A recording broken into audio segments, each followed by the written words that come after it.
हिंदू सनातन धर्म में आपने कई देवी देवताओं को सिंदूर चढ़ते हुए तो देखा ही होगा। आपने देखा होगा कि भगवान हनुमान जी की प्रतिमा को सिंदूर चढ़ाया जाता है, गणपति बप्पा को सिंदूर चढ़ाया जाता है। यदि हम देवियों की बात करेंगे तो सुरपुरा देवी, माता सती को भी सिंदूर चढ़ाया जाता है। और इतना ही नहीं, भगवान काल भैरव को भी पूरी तरीके से सिंदूर चढ़ाया जाता है। अब कुछ लोगों को ये लगता है कि सिंदूर चढ़ाने से प्रतिमाएं ज्यादा सुंदर दिखती हैं, इसलिए उनको सिंदूर चढ़ाया जाता है, लेकिन ऐसा नहीं है। हम पुराने कुछ हमारे धार्मिक ग्रंथों को यदि पलट कर देखेंगे तो वहां से हमें कुछ और ही देखने के लिए मिलता है। अब वो क्या चीजें हैं, आइए मैं आपको बताता हूँ। देखिए, यदि हम सिंदूर की बात करेंगे तो सिंदूर में एक औषधीय गुण पाया जाता है, जिसकी वजह से आप कई बीमारियों को ठीक कर सकते हैं। खासकर सिंदूर का उपयोग दर्द को ठीक करने में किया जाता है। यदि आपके पैर में किसी प्रकार की चोट है तो आप सिंदूर को शहद में मिलाकर अपने पैर पर लगाइए और उसे गर्म कपड़े से सेकिए, आपकी चोट ठीक हो जाएगी। यदि आपको पसलियों का दर्द है तो आप शहद और सिंदूर मिलाकर लगाइए और उसे गर्म कपड़े से सेकिए, आपका पसलियों का दर्द भी ठीक हो जाएगा। देखिए, पौराणिक ग्रंथों में हमें सिंदूर लगाने का संबंध मिलता है। यदि हम पौराणिक ग्रंथों को देखेंगे तो वहां से हमें ये पता चलता है कि इन देवी देवताओं को सिंदूर तब से चढ़ाना शुरू किया गया जब से इन्हें चोट आई थी। जैसे भगवान हनुमान जी को पैर में चोट आई थी,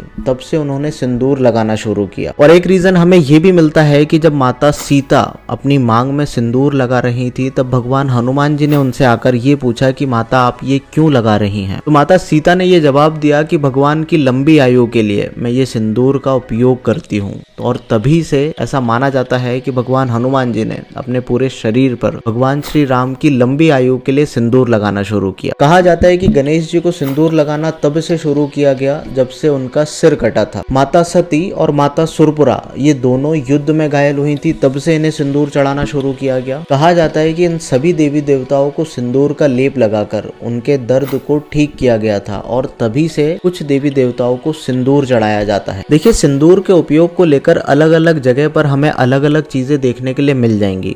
यदि आपकी सोच या आपके विचार मेरे साथ नहीं मिलते हैं तो आप मुझे कमेंट करके जरूर बताइएगा। मुझे ये जो चीजें मिली हैं उसका सोर्स मैं अपने डिस्क्रिप्शन में डाल दूंगा। कुछ ऐसी ही वीडियोस के लिए आप हमारे चैनल को सब्सक्राइब कर सकते हैं और मुझे इंस्टाग्राम पर फॉलो करना ना भूलें। धन्यवाद।